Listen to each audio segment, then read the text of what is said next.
Please ये जो अभी मैं बोलने वाली हूँ इसको सुनने के लिए अपने सारे ब्रेन सेल्स यूज़ करना।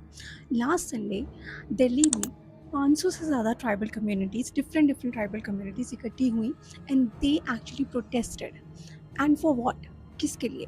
उन्होंने एक डिमांड सीक करी and that was the amendment in article 342। Amendment मतलब संशोधन के लिए, रिवीजन के लिए या फिर किसी चेंज के लिए उस आर्टिकल। आर्टिकल 342 है क्या?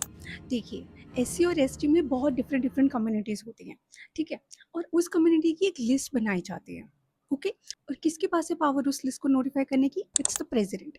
लेकिन एक्चुअली में पार्लियामेंट भी कई बार उस लिस्ट को चेंज कर सकता है। जो इतने 500 डिफरेंट ट्राइब्स दिल्ली में इकट्ठी हुई थी, उनकी डिमांड थी क्या? उनकी डिमांड थी ऑफ डीलिस्टिंग। डीलिस्टिंग मतलब कई लोगों के नाम उस लिस्ट से हटाना। अब मानो आपके पास 2 फ्रेंड्स हैं, ए और बी।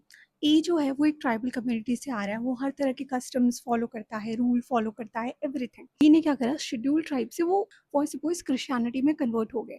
अब इस कन्वर्जन की वजह से व्हाट हैपेंस, गवर्नमेंट स्कीम्स के अकॉर्डिंग उस बी इंसान को वेलफेयर माइनॉरिटी स्कीम में भी लाभ मिल रहा है, साथ में माइनॉरिटी ऑफ एसटी स्कीम में भी उन्हें लाभ मिल रहा है। तो कायदे से जब बी कन्वर्ट हो गया है क्रिश्चियनिटी में, तो उसे तो एसटी स्टेटस नहीं मिलना चाहिए, वो तो दोनों स्कीम्स के लाभ उठा रहा है। इसी चीज़ को एक्चुअली में डिमांड के रूप में वहाँ पे मार्च किया गया था दिल्ली से। अब ये इशू इम्पोर्टेंट क्यों है? एक्चुअली में हमारे देश में रिसोर्सेज की हम सभी को पता है, इतना कोई बहुत रिच कंट्री नहीं है हमारा इंडिया। इसीलिए अगर एक ही इंसान को दो दो स्कीम्स के बेनिफिट्स मिल रहे हैं, ये कहाँ से जस्टिस है? क्योंकि जिनको जो एक्चुअली में डिजर्व करते हैं, जो कि जेन्युइनली बहुत ऐसे गरीब घर से हैं जिनको चाहिए ये स्कीम, उनके लिए तो कोई बेनिफिट है नहीं। अब ये ध्यान से समझना प्लीज, दिमाग खोल के। पोस्ट इंडिपेंडेंस, स्टार्टस इंडिपेंडेंस के बाद दो लिस्ट बनी थी। एक था कॉन्स्टिट्यूशन ऑर्डर 1950 एससी लिस्ट और एक थी कॉन्स्टिट्यूशन ऑर्डर 1950 एसटी लिस्ट।